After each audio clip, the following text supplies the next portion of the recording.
Ok, je sais que ce cycle est certainement le plus difficile auquel on a eu à faire dans l'histoire des crypto-monnaies. Euh, Surtout pour ceux qui se sont positionnés sur les altcoins en vue de l'alt season.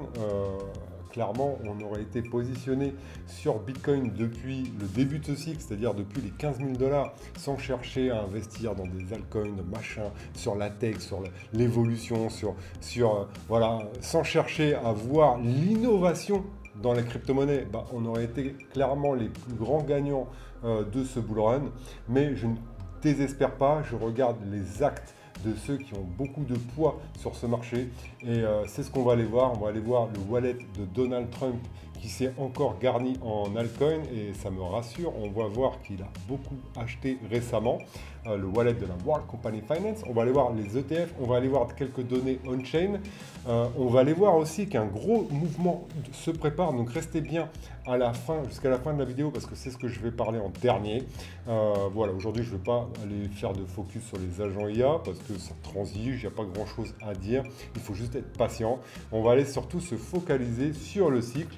Ça va être très intéressant. Donc voilà, n'oubliez pas de vous inscrire à ma newsletter gratuite Crypto Légende. Vous avez toute l'actualité résumée en un mail toutes les semaines et aussi vous avez accès à la toolbox avec les meilleurs liens pour naviguer dans l'écosystème crypto, pour suivre aussi les gros comptes et faire les meilleurs coups en crypto-monnaie. Vous avez l'adresse des whales que je mets dans ma toolbox. Vous avez également ma liste d'agents IA qui est le domaine le plus innovant de la blockchain et qui est certainement, ça va être l'endroit qui va cartonner le plus lorsque ce marché va repartir et je vous ai dit qu'il y aura un très gros mouvement prochainement. Et voilà, abonnez-vous également à ma chaîne Ludo Chapa. Bien sûr, on parle crypto en ce moment, mais bientôt je vais vous faire des vidéos sur l'IA. Moi, j'adore l'innovation, donc c'est ce qui m'intéresse et j'adore ce qui peut enrichir les gens. Et donc, on va parler d'IA dans pas longtemps. Je vous prépare une vidéo et donc abonnez-vous, likez, partagez, mettez la cloche, tout ça. Il y a du lourd qui arrive sur la chaîne. C'est parti, on se retrouve sur mon PC. Ok, donc on se retrouve sur le wallet de la World Liberty Finance de Donald Trump, très fortement lié à la famille Trump. On voit, ils avaient 400 millions de dollars, ils en ont plus que 40, ils ont envoyé des fonds un peu partout, on ne sait pas trop ce qu'ils ont fait, mais on voit qu'ils commencent à se regarnir, d'accord. Ils ont racheté le WBTC à hauteur de 5 millions de dollars, ils ont toujours leur TRX, leur tronc de la blockchain de Justin Sun, 10 millions de dollars, ils ont repris du MOV, 2 321 000 dollars. Donc ça, c'est cool. On voit qu'ils ont du Hondo. On voit qu'ils ont mis sur Lido leurs ETH. Ils ont plus de presque pratiquement 15 millions de dollars d'Ethereum. Si on ajoute ici cette ligne-là, 14 millions. D'accord. Et c'est mis sur Lido. Donc c'est un protocole de staking pour toucher du rendement. Donc ça vaut le coup. D'accord. On voit qu'ils ont mis sur AAV de l'USDC. Donc AAV, vous avez le lien également dans ma toolbox. On voit qu'ils ont 5 millions de dollars d'AAV, d'USDC sur AAV. Et donc il y a du rendement si on va sur AAV. Je pense que c'est bien d'avoir du 2-3% sur du stablecoin. On va voir, ils sont sur réseau Ethereum, je pense. Ouais, c'est réseau Ethereum. Donc on va aller voir ça en ce moment. Voilà, on va aller voir. Donc sur l'USDC, ils sont du 4%. D'accord. Ils ont du 4% en ce moment sur du AAV. Voilà, si on dépose du AAV, il y a du 0%. Si on dépose du Ethereum, il y a du 1,80%. Mais en ce moment, eux, ils touchent du 4% sur 5 millions de dollars. Donc c'est pas mal. D'accord. C'est pas mal du tout. Donc ils ont raison. Au lieu de les laisser sur leur wallet, ils vont les faire fructifier sur AAV en prêtant. C'est un protocole de DeFi, de lending borrowing, donc vous prêtez de l'argent. Vous pouvez en emprunter aussi, je ne pense pas qu'ils empruntent. Ils sont juste en mode rendement et le protocole le plus sécurisé où vous risquez le moins de vous faire hacker, de perdre vos fonds, c'est carrément AAV, le protocole le plus sécurisé de la blockchain. Donc voilà la stratégie. Donc je suis assez content qu'ils reprennent des altcoins, du MOV. Franchement, c'est bien. Je pense qu'ils ont toujours leur AAV quelque part avec leur link. Franchement, j'ai arrêté de suivre. On verra. Ils ont fait un tweet comme quoi ils allaient faire une réserve avec plusieurs types de crypto et aussi d'actifs tokenisés par l'intermédiaire d'Ondo. Donc je trouve que c'est une news très intéressante pour la suite. J'en avais parlé lors de ma précédente vidéo. Maintenant, Donc maintenant, voilà, il y a quelqu'un, donc il y a eux qui font une analyse et qui disent que jamais le volume sur la chaîne est loin d'être proche des niveaux de 2021. Pourtant, nous attendons une course haussière majeure. Donc le mec, il est un peu pessimiste sur la suite. Et peut-être que c'est vrai, d'accord? Peut-être que c'est vrai. Maintenant, il ne faut pas oublier que depuis qu'il y a les ETF, les transactions sur le Bitcoin se font sur les ETF principalement. Ils ne se font plus trop sur le Bitcoin, à part les ETF qui achètent des grosses parties, et c'est souvent en OTC, et donc voilà, à part mais qui achètent vraiment des grosses parties, il ne faut pas oublier que les ETF c'est quoi? C'est par exemple BlackRock, ils achètent du Bitcoin par rapport à la demande qu'il y a sur leur ETF, donc ils possèdent vraiment leur Bitcoin, mais leurs clients, ils s'échangent les ETF via leur fonds. Ça leur fait qu'ils n'ont pas les frais, ils n'ont rien. Et donc il y a énormément de transactions, mais qui se font actuellement tout simplement sur les ETF. D'accord? Contrairement en 2021, c'est ce que je pense. D'accord? Et là, il dit pareil. Donc il dit même les frais de transaction ne sont pas un signe avant-coureur de hausse. Il suffit de regarder les cycles passés. Donc c'est vrai. C'est vrai, mais encore une fois, le marché du Bitcoin, il s'est transigé, surtout sur les ETF, parce que les mecs qui sont dans la crypto, nous on détient nos Bitcoins sur notre ledger, mais on ne fait pas de transactions, d'accord? Et on sait que maintenant, ceux qui ont du Bitcoin, c'est surtout des investisseurs long terme, ils ont acheté et ils gardent. Tout simplement, ils attendent la prochaine euphorie pour vendre, d'accord? On ne va pas acheter pour revendre là maintenant. Donc pour moi, ces données-là, elles ne sont plus pertinentes avec l'entrée des ETF. Dites-moi ce que vous en pensez, vous, dans les commentaires. Peut-être que je me trompe, d'accord? Peut-être pas. Mais tout ça pour vous dire qu'il y a des données on-chain, depuis que les ETF existent, qui, selon moi, ne sont plus pertinentes. D'accord? Parce que les gens achètent du Bitcoin, ils ont de l'espoir dans le Bitcoin, ils sont persuadés qu'il va arriver à 1 million de dollars un jour. Mais tant qu'on ne peut pas faire de transactions, qu'on ne peut pas acheter du pain avec nos bitcoins, vous voyez ce que je veux dire, et surtout que le trafic se fait sur les ETF, ce genre de métriques, pour moi, ne sont plus valides. Surtout que le bitcoin se maintient à 100 000 dollars, et regardez, il n'y a pas de transaction. Donc la plupart des gens, en fait, ça se trouve, ils l'achètent sur les exchanges. Donc quand on achète du bitcoin sur Binance, ou sur Coinbase, on ne va pas faire des transactions sur la blockchain elle-même. Et les ETF, encore une fois, c'est là où il y a le plus de trafic. Et ça ne fait aucune transaction sur la blockchain. D'accord? Maintenant, ici, il y a Quentin ETH qui nous dit que depuis les sélections, les retail y vendent. Il dit que les retail, c'est la courbe bleue. Donc, on voit qu'ils vendent depuis novembre. Donc, je ne comprends pas pourquoi ils vendent depuis novembre. Et en fait, on voit souvent que les retail, ils ont également le bon comportement. Souvent, regardez, ils ont acheté en juillet, août. On voit que depuis août, ils rentrent sur le marché. D'accord? Ils rentrent sur le marché, ils rentrent sur le marché, ils rentrent sur le marché. Mais par contre, ils ont vendu beaucoup trop tôt. Ils ont vendu direct en novembre. D'accord? Et en fait, ils ont joué le jeu. Regardez, les baleines ont commencé à accumuler un peu plus tard. Elles sont rentrées fortement. Et elles avaient vendu ici. Ils avaient vendu en juin. Très fortement vendu, et on voit que là, il a continué d'accumuler alors que les retail continuent de vendre massivement. Donc tout simplement, c'est de la manipulation. C'est de la manipulation. Tout simplement, pourquoi? Les baleines, en fait, elles essayent toujours de manipuler le marché. Donc les gros comptes, ceux qui ont le pouvoir de faire bouger le prix, parce que vous vous rendez bien compte que nous, même avec... que nous, on ne peut pas faire bouger le prix quand on vend ou on achète. C'est insignifiant, c'est une goutte d'eau. Voilà. Alors que eux, ils peuvent faire bouger le prix, ils peuvent manipuler le cours. Et en fait, leur seul but, c'est de faire vendre ces gens, d'accord, les faire vendre les retail pour eux accumuler. Et on voit que eux, actuellement, ils accumulent, tout simplement. Ça accumule. Et donc, dans quel but? Je vous laisse vous faire votre opinion. Il n'y a pas de conseil financier dans cette vidéo, ne l'oubliez jamais. Moi, je suis quelqu'un passionné de crypto-monnaie qui vous partage l'opinion. Je peux complètement passer à côté. Donc, retenez bien ça. Donc, regardez ici, Virtual, AXBT qui dit que Virtual, donc la célèbre plateforme de trading, de la plateforme d'Agenya, a été coté dans la liste des alphas de Binance pour les ventes, peut-être ça va être listé sur Binance, donc à voir, à suivre. Ce serait un catalyseur très important pour Virtual. la plateforme d'agents qui s'est déployée sur Solana récemment, d'accord. Donc ça, c'est quelque chose qui peut être très haussier pour Virtual. Donc voilà au niveau des news que je voulais vous partager. Maintenant, on va aller voir ici notre cycle et on voit que on est du coup en retard par rapport à tous les autres cycles. Ce marché est à la traîne, d'accord. Donc on voit qu'ils ont tous suivi un rythme différent, les cycles. Regardez ici, on était parti beaucoup plus haut, plus rapidement sur le cycle de 2018-2022, d'accord. Alors que sur le cycle 2017, il a pris beaucoup plus son temps et sur le cycle de 2012, on était monté n'importe comment. Après, il était très peu capitalisé.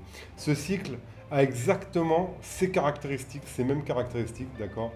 Maintenant, les séquences ont été respectées et ce qu'on attend, c'est l'all season. Imaginez, on aurait eu le cycle de 2017 après celui de 2020. Regardez, on a continué alors que lui, il était déjà monté. Regardez, on a continué et là, en une longue période, on se serait dit, oh là là, ce cycle, il n'est pas comme les autres. Mais à un moment donné, il est venu le rattraper, d'accord. Il est venu le rattraper, il est venu reboucher et après, il est monté plus haut. Donc voilà ce que j'ai à dire là-dessus. Donc à un moment donné, ici, on était tous au même endroit et on voit qu'il y a un point de détachement ici. Donc là, le cycle vert est parti. Là, maintenant, c'est le cycle 2 qui est parti. Et nous, on est un peu plus lent. On est un peu plus lent parce qu'on est un peu plus lourd aussi, hein. Le Bitcoin est beaucoup plus lourd qu'en 2017. Donc on verra. Moi, je ne vends pas la peau de l'ours avant de l'avoir tué. Je sais que la prochaine séquence est censée être la meilleure qu'un cycle des crypto-monnaies peut offrir. Ce cycle a des particularités, mais jusqu'à présent, toutes, je dis bien toutes les séquences ont été respectées. À voir si... de toute façon, on sera fixé en 2025. On sera fixé en 2025. On verra ce qu'il en devient. En attendant, je ne change pas mon fusil d'épaule. J'attends le prochain grand mouvement du Bitcoin et des crypto-monnaies. Au niveau des ETF, donc on voit, c'est ce que je vous disais, qu'un gros mouvement peut-être se prépare. On voit ici la volatilité, regardez, qui est contractée. Il y a presque plus de sorties et pas d'entrée. Enfin, il y a eu beaucoup de sorties, enfin beaucoup. Il y a eu quelques sorties cette semaine et juste une journée d'entrée ici. Mais on voit que c'est faible, hein, c'est très faible. C'est ce qu'on avait eu un peu ici, d'accord, avant un mouvement. Donc là, on voit que c'est faible. Regardez, le prix, il est à peine volatile. Donc c'est ce qui me fait penser que certainement un gros mouvement se prépare, c'est ce qui annonce un gros mouvement. Regardez ici, on avait fait à peu près la même séquence, regardez, il n'y avait presque pas d'entrée sur les ETF, et tout d'un coup, bim, bim, d'accord. Donc pour moi, un gros mouvement se prépare. À voir dans quel sens, on en parlera à la fin de cette vidéo. Au niveau des Ethereum, de l'ETF Ethereum, on est où? On est là. Donc là, pareil, regardez, presque pas de volatilité, un peu de sortie, un peu d'entrée, mais c'est assez plat, d'accord. On voit, hein, regardez, il y a 0, 0. En tout cas, sur BlackRock, c'est ça qui est ouf. C'est que sur BlackRock, il n'y a que des entrées, zéro sortie. Zéro sortie sur le THA de BlackRock. Regardez, 0, plus 4000, 0, plus 4000. Ceux qui vendent, c'est Grayscale. Fidelity un peu, mais sinon BlackRock, que des entrées. Maintenant voilà, j'ai une question à vous poser. Vous préférez suivre. Enfin, moi j'ai déjà rarement vu BlackRock du côté des perdants. D'accord, j'ai rarement vu BlackRock du côté des perdants. Maintenant, vous en tirez la conclusion que vous voulez. Ensuite, donc ça fait longtemps que je ne suis pas allé voir ça parce qu'il m'énerve. Ça y est, il m'énerve. Donc là, je m'étais trompé. J'avais dit que la fin de l'année serait dans le vert. J'avais 80. Si on prend les 4, divise par 4, ça fait 75% de réussite avec ce moins 2,85 en décembre. Voilà, donc la logique de 2015-2016 n'a pas été respectée. On voit que le mois de janvier, il est à plus 10%. Donc pour le moment, on est sur à peu près les valeurs de 2021. Regardez 14 ici, voilà. Je parle des années post-halving, hein, 0,4. Voilà, on avait fini dans le rouge ici, ça me fait rappeler un peu ce qui s'est très légèrement. Pour le moment, on est en baisse de 4,81, mais attention, attention, le mois de février, on a la moitié, on est le 16 à l'heure où le 16 février quand je tourne cette vidéo. On va voir comment finira le Bitcoin ici, d'accord, si c'est dans le vert ou pas. En tout cas, traditionnellement, regardez, en 2021, on avait fait un plus 36% et en 2017, un plus 23%. C'est les années post-halving. Donc, on va voir ce que ça va nous donner. Est-ce qu'on va plus être proche de ces niveaux-là, ou alors on va continuer à tergiverser, on en saura la réponse assez rapidement. Au niveau d'Ethereum, regardez que le Q1, on est à moins 19%, c'est complètement fou, donc il n'y a plus aucune logique respectée au niveau d'Ethereum. Voilà. C'est pour ça que ce que je vous dis, regardez, quand on voit les ETF, donc on voit BlackRock accumuler, on voit cette bougie sortie de nulle part, que les gens, quand il est tombé à 2200 $, regardez la bougie qu'il y a eu au niveau des ETF. Ça veut dire qu'ils ont sauté sur le gaz. Ils ont littéralement sauté sur le jambon tellement il était bon. D'accord. Ethereum à 2200 $, regardez la bougie que ça a provoqué. Depuis, il y a très peu de volatilité. Donc là, voilà, on verra ce que ça va donner. Dans les années post-halving, 518%, d'accord, et 160%. Donc, on va voir ce que ça va donner. En tout cas, si on va voir le graphique d'Ethereum, si juste on revient à l'ATH, on va aller voir ça. Si juste on revient ici, retester, ça fait un 50%. Et si on revient à l'ATH, c'est-à-dire au précédent sommet Ethereum, ça fait un 79%. D'accord. Donc on verra. Moi, je suis toujours chaud pour voir Ethereum surperformer prochainement. On verra. En ce cas, ce qui est bien, c'est que ça nous laisse de la marge. Regardez le RSI, comment il redescend. Et ça, c'est cool. Quand on vient chercher des niveaux là, ça veut dire que les explosions peuvent être massives. Regardez, on était revenu chercher ce niveau-là. Et regardez, boum, on était revenu chercher ce niveau-là jusqu'ici. Et regardez, après, la montée qu'on a eue. Donc moi, ce niveau-là, il me plaît. J'aimerais bien qu'on descende un peu plus bas, qu'on continue. Voilà. Et je pense que le prochain mouvement devrait être assez sympathique sur Ethereum. Après, encore une fois, ce n'est que mon avis. Donc c'est parti, donc moi je m'attends à un grand mouvement prochainement sur Bitcoin. Pourquoi? Parce qu'on voit cette volatilité se contracter, d'accord, vraiment se contracter. Regardez là depuis quelques jours, on est dans un espèce de triangle avec une volatilité qui se réduit, d'accord. Donc là vous avez, on voit la volatilité, c'est la mèche, c'est toute la mèche, d'accord. Donc là on voit que du coup pratiquement rien. Après ici on a un peu plus de volatilité, mais on évolue dans ce triangle là, d'accord. Donc je pense qu'il y aura certainement un gros mouvement prochainement, en début de semaine prochaine. Donc voilà, dans quel sens ça va partir? Franchement, tous les scénarios sont possibles, mais je pense que beaucoup vont se faire piéger. Moi, je ne suis pas un trader court terme, hein, j'aime pas ça.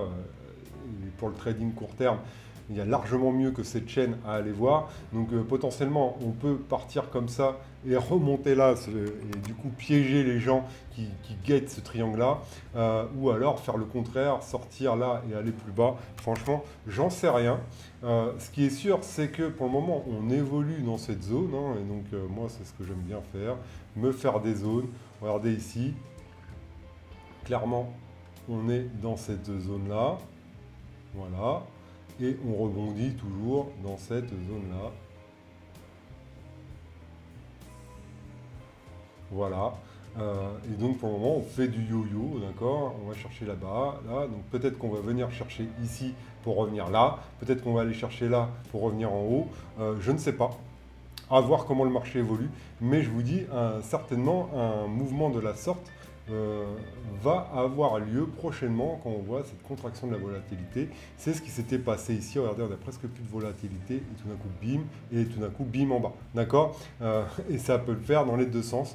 Donc bien malin celui qui peut vous dire là avec certitude ce qui va se passer. En tout cas, la MACD met que un signal d'achat, mais la Golden Cross met un signal de baisse. Donc il y a plusieurs scénarios. À voir celui que vous privilégiez. Dans le meilleur des cas, quand vous ne savez pas, c'est de ne rien faire, de rien toucher, d'attendre. Donc voilà pour ça, on attend. Cette semaine, on aura certainement de la volatilité sur les crypto-monnaies. Il ne faut pas oublier aussi qu'on a une réunion de Trump et de David Sachs cette semaine. Donc ça risque d'être... on va voir les news qu'ils vont nous dire. Mais on n'oublie pas ça. Hein. Moi, ça, c'est un des schémas que je regarde le plus. Alors, si je le retrouve, Voilà, on n'oublie pas ça. D'accord, on n'oublie pas ça, les catalyseurs à venir. Ça, c'est ce qui est censé déclencher, relancer le bull run, d'accord? La baisse des taux de la Fed, la réserve, donc la Fed qui doit dire la baisse des taux au mois de mars. Donc on verra, il y en a beaucoup qui sont très défaitistes sur ce que va faire la Fed au mois de mars. Disant non, il peut y avoir de baisse des taux, l'inflation a augmenté. Moi, je sais que Trump et Elon Musk, ils travaillent de manière acharnée pour descendre l'inflation aux États-Unis. Ils sont en train de récupérer des milliards et des milliards dépensés n'importe comment par les anciens présidents. Et donc, ça va faire que les États-Unis vont être beaucoup plus conservateurs et ça va baisser l'inflation. Et si les chiffres sont bons, peut-être que la Fed va enfin baisser les taux, surtout que Trump n'arrête pas de dire il faut que la Fed baisse les taux, il faut que la Fed baisse les taux. Et donc moi, je n'oublie pas ces catalyseurs.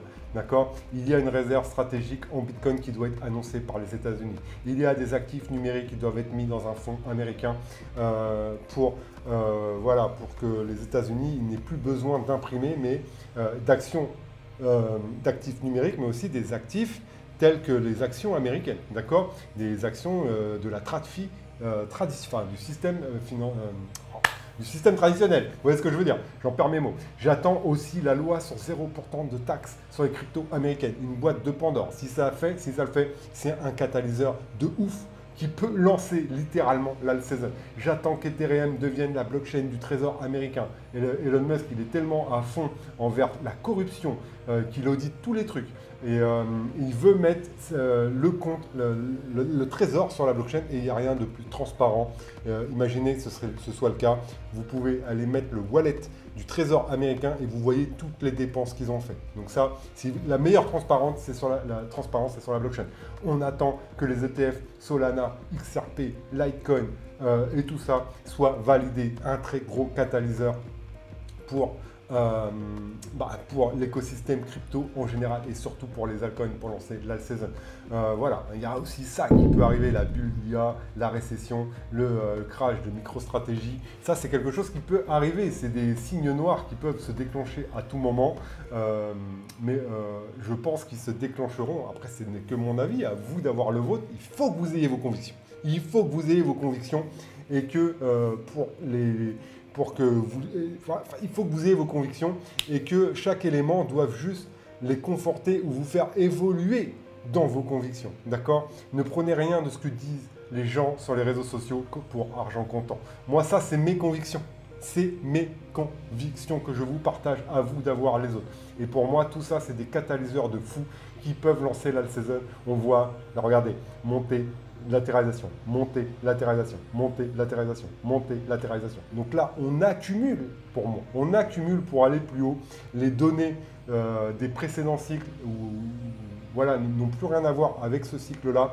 Il faut dire que le loup est rentré dans la bergerie avec les ETF.